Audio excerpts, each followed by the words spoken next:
Hi friends. So మరి మనం ఆలయాల విశిష్టత గురించి, ఆలయాల యొక్క రహస్యాల గురించి అయితే వీడియోస్ అయితే చేసుకుంటూ ఉన్నాం కదా. సో మరి ఈరోజు నేను ఒక హనుమాన్ ఆలయం గురించి అయితే చెప్పబోతున్నాను. సో మరి హనుమంతుడు అలాగే లక్ష్మీ నరసింహస్వామి కలిసినటువంటి అవతారంలో వెలిసినటువంటి ఏకైక క్షేత్రంగా మనం ఈ యొక్క ఆలయం గురించి అయితే చెప్పుకోవచ్చు. సో మరి ఎంతో చరిత్ర కలిగినటువంటి ఈ యొక్క ఆలయం అనేది తెలంగాణలోని జగిత్యాల జిల్లాకు సంబంధించినటువంటి మరి 35 కిలోమీటర్ల దూరంగా ఉన్నటువంటి కొండగట్టు ఆంజనేయ స్వామి ఆలయం అనమాట. ఈ ఆలయానికి ఎంతో విశిష్టమైనటువంటి ప్రసిద్ధి అయితే ఉందన్నమాట. సో మరి ఎవరైనా కనుక ఫస్ట్ టైం మన ఛానల్ చూస్తున్నట్లయితే కనుక సబ్స్క్రైబ్ చేసుకోండి ఫ్రెండ్స్. ఛానల్ చూస్తున్నారు కానీ సబ్స్క్రైబ్ చేసుకోవట్లేదు. అలాగే మరి ఈ వీడియో అనేది మరి లైక్ చేయండి. సో మరి మీరు లైక్ చేయడం వల్ల మీరు చేసేటువంటి చిన్న లైకే కావచ్చు, కానీ అది నేను మరిన్ని వీడియోస్ చేయడానికి కారణం అవుతుంది. కాబట్టి ఈ వీడియోని లైక్ చేసి స్కిప్ చేయకుండా చివరి వరకు చూడడానికి ట్రై చేయండి. కొండగట్టులో ఉన్నటువంటి ఈ యొక్క ఆలయం అనేది ఎంతో విశిష్టతనైతే కలిగి ఉంది. ఆంజనేయ స్వామికి సంబంధించినటువంటి ఈ ఆలయంలో మరి ఆంజనేయ స్వామిగాను అలాగే మరి శంఖ చక్ర గదా హస్తాలు ధరించి లక్ష్మీ నరసింహస్వామిగాను 2 రూపాలు కలిసి అవతరించినటువంటి ఏకైక అవతారంగా ఇక్కడైతే చెప్తూ ఉంటారు. ఎంతోమంది భక్తులు ఇక్కడ వచ్చి కొండగట్టు ఆంజనేయ స్వామిని అయితే దర్శించుకుంటూ ఉంటారనమాట.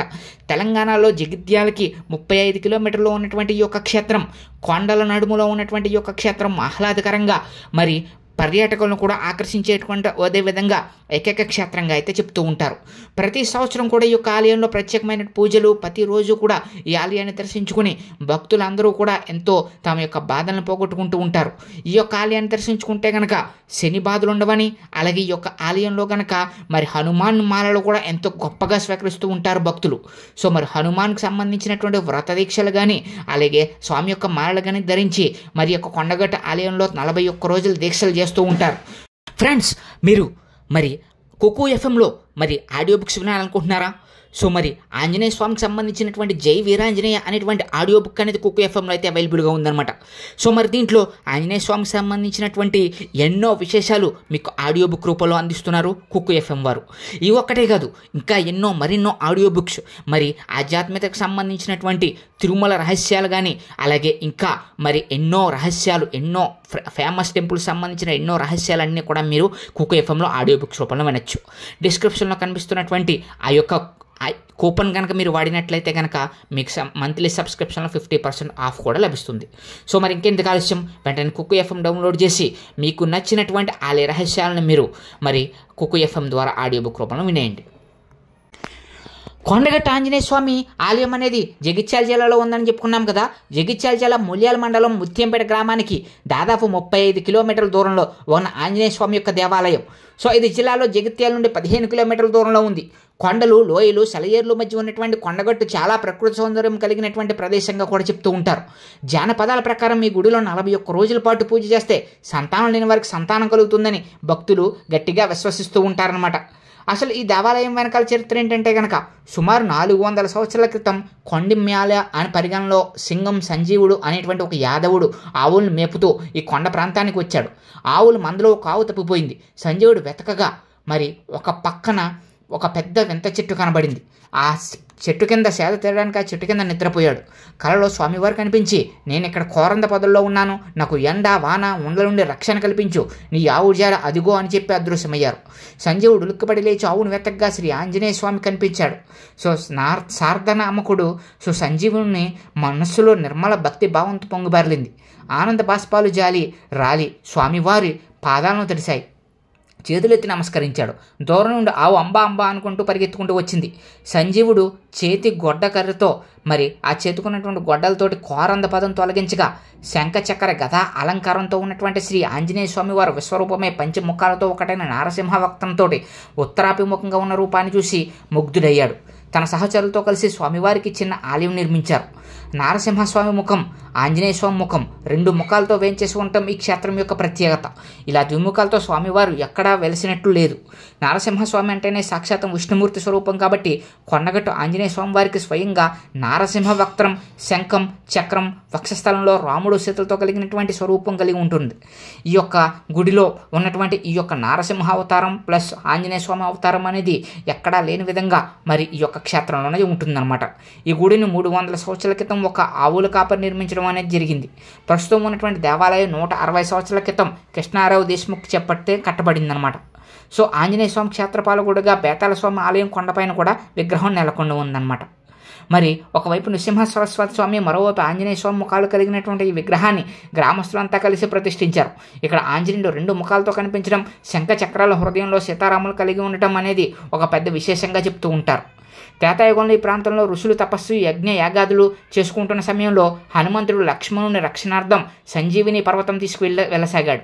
అది గమనించిన ఋషులు రామదూతను సాదరంగా ఆహ్వానించారు. మీ మర్యాద బాగుంది, ఇది ఆగవలసిన సమయం కాదు కదా, శ్రీరాముడు కార్యానికే తప్పనిసరిగా వెళ్ళాలని చెప్పేసి హనుమంతుల స్వామి వారు తిరిగి వెళ్ళిపోయారు.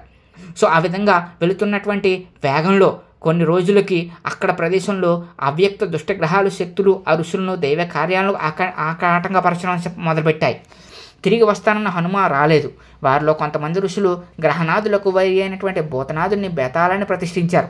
అయినా కానీ లాభం లేకపోయింది. వారు ఉపాసన తపస్సుకి దారబోయిగా వారి తపస్సుకు మెచ్చి పవిత్రమూర్తి పవనసుతుడు ఆంజనేయ స్వామి స్వయంభూగా వెలిశాడనేసి కూడా పురాణాలు అయితే చెప్తూ ఉన్నాయి. ఆంజనేయుడు స్వయంభూగా వెలిసినటువంటి ఏకైక క్షేత్రంగా కూడా ఈ యొక్క క్షేత్రాన్ని అయితే చెప్తూ ఉంటారు. మరి ఈ ఆలయాన్ని పునరుద్ధరణ అయితే చేయడం జరిగింది. కొండగట్టు దేవాలయం అభివృద్ధికి మరి 100 కోట్లు అయితే కేటాయించడం జరిగింది గత ప్రభుత్వం, టీఆర్ఎస్ ప్రభుత్వం అనమాట.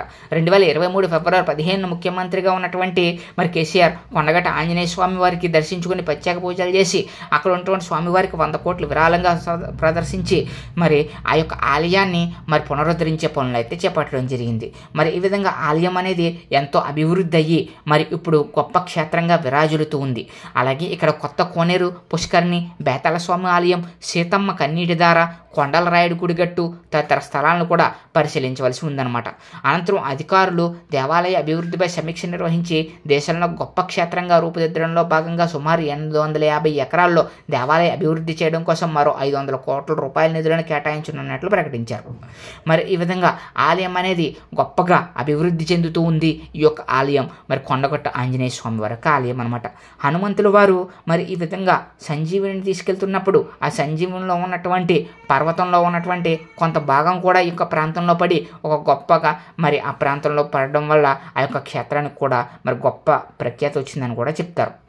అలాగే ఈ దేవాలయంతో పాటు కొండగట్టు దగ్గరలో కొండలో ఉన్నటువంటి రాయుని స్థావరం, మునుల గుహ, సీతమ్మ కన్నీటి ప్రదేశం, తిమ్మయ్యపల్లి శివారులో ఉన్నటువంటి భోజపోతన గుహలు, అటవీ మార్గం గుండా కొండపైతి పురాతన మెట్ల దారి, బేతాళం ఆలయం, పులిగడ్డ బావి, కొండరాయల గట్టు, శ్రీ ఆంజనేయ స్వామివారి ఆలయం, వెంకటేశ్వర స్వామివారి ఆలయం, అమ్మవారు, శ్రీ రామపాదుకులు, అందమైన ఆకృతులతో కనువిందు చేసే బండరాళ్ళు, హరిత వర్ణంతో స్వాగతం పలికేటువంటి వృక్షాలు కనువిందు చేస్తాయి. అలాగే దేవాలయ సమీపంలో గుట్ట కింద నిర్మించే అతిపెద్ద ఆంజనేయ స్వామి విగ్రహాలు కూడా మరి అందరినీ కూడా ఆకర్షిస్తూ ఉంటాయన్నమాట. అలాగే ఇక్కడ ప్రత్యేకమైనటువంటి ఉత్సవాలు జరుగుతూ ఉంటాయి. సీతారాముల కళ్యాణోత్సవం, కృష్ణాష్టమి, విజయదశమి, వైకుంఠ ఏకాదశి, ఉత్తర ద్వార దర్శనం, ధనుర్మాసోత్సవం, గోదా కళ్యాణం, పవిత్రోత్సవం, శ్రావణ మేళోత్సవం, సుదర్శన యాగం మొదలగు ఉత్సవాలు ఈ క్షేత్రంలో అత్యంత వైభవంగా జరుగుతూ ఉంటాయి, నిర్వహిస్తూ ఉంటారు. ప్రతి ఏడాది చైత్రమాసం పౌర్ణమి నాడు హనుమంతుని జన్మోత్సవాన్ని ఎంతో వైభవంగా జరుపుతూ ఉంటారు ఇక్కడ ఆలయ అర్చకులు అనమాట. మరి ఈ విధంగా ఎంతో గొప్ప క్షేత్రంగా పేరు ప్రఖ్యాతులు తెచ్చుకుంది ఈ కొండగట్టు ఆంజనేయ స్వామి వారి యొక్క ఆలయం.